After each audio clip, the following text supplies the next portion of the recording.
మామ రేపు AA22 నుంచి ఒక స్టన్నర్డ్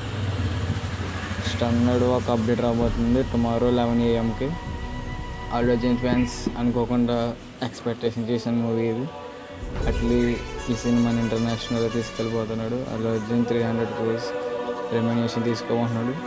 బడ్జెట్ ప్రస్తుతం 500 కోట్లు. ఇది ఇంటర్నేషనల్ మూవీ. ఒక నైఫ్ ఒక రాజుతో ఎలా ఉంటుందో మూవీ ఇది. అల్లు అర్జున్ మాత్రం దీంట్లో 3 రోల్ చేయబోతున్నాడు. ఒకటి నాన్నలాగా, ఒకటి హీరోలాగా, ఒక సూపర్ హీరోలాగా.